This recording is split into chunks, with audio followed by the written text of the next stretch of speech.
Chris will finish this up. You didn't want a two-part, did you? No? Sure. Or a stem. So that Maurice will be the landing zone on the stem, and the stem will be a hollow piece of glass too. So I picked up a hollow blowpipe.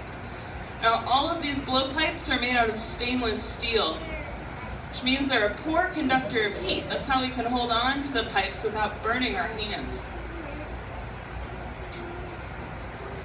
Is that enough glass for you? All right. So I've got that clear glass for Chris. I'm going to take his cup that he's making and put it back into the heat for just a little bit. Hi folks, welcome. Now I am babysitting the glass. I don't want this glass to cool down below 900 degrees Fahrenheit, otherwise it'll crack and break. So I'll put it in the heat for a couple seconds, make sure it's above 1,000 degrees, and then come right out. I don't want to get this glass too hot. I don't want it to move around anymore and ruin all of Chris's shaping. But it is important to keep the glass above 900 degrees, otherwise it'll crack and break due to thermal shock. Sure. Now Chris has puffed up another bubble, and I'm going to go ahead and heat this up. So this will be another one of our parts. This is great for demonstration because it'll show you what happens when we stop turning the blowpipe. I'll get this nice and hot.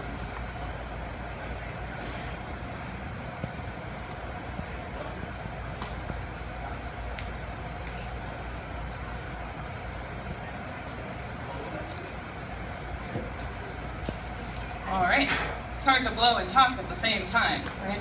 So that is a very classic way to have a nice hollow stem in our goblet here that we'll end up making. Very difficult to do though, also. It's easier to shape and sculpt solid glass than it is hollow pieces of glass like the stem that Chris is going to create. So back to those jacks. Remember we put the constriction in near the head of the blowpipe with them. Chris can use them in a whole bunch of different ways. So he can cut in, he can flare open, he can even paddle and flatten the glass too. Is anyone wondering if we get burnt? Do you think that we get burnt? Do you think I get burnt when I blow glass? How many times? Once every Friday? No, I'm just kidding. No, if we get burnt, it's usually on the metal. So I know these aren't hot, so I can touch them here. But when we look at the metal, I can't see the temperature in it. The glass comes out of a 2,000 degree furnace. We know that it's hot.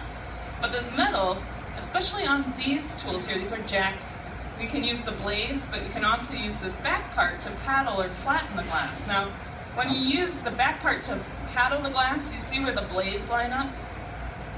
That nice fleshy part of your forearm. Yeah, I got myself the other day there too.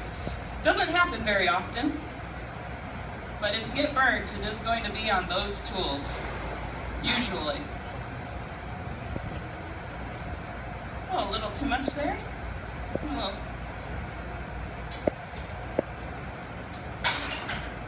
So a little help. Decided you had too much material, so you cut it down.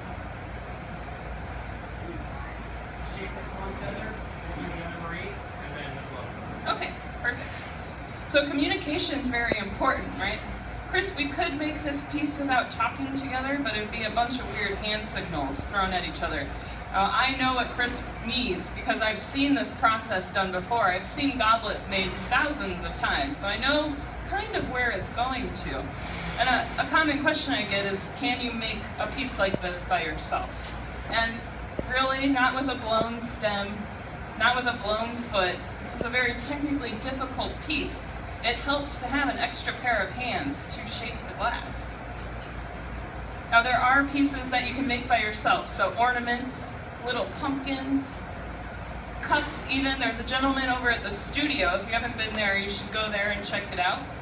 His name is Bill Gutenrath, and he makes pieces almost just like this by himself. He'll bring his own stem, he'll bring a wrap for himself, he'll bring the puntee, which is how we transfer the piece and flip it over. That's okay. He'll take all the time he needs, but really he's bringing himself his own piece of glass, so sometimes he's turning 2 pipes in either hand. It's fantastic the way this man works. But me personally, I like to work in a team.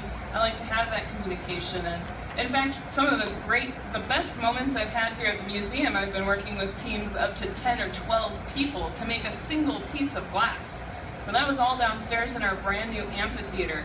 And the glass was so big that we opened every single door on our reheating furnace, and that was downstairs. And the reheating furnaces, you should go check them out because they're huge.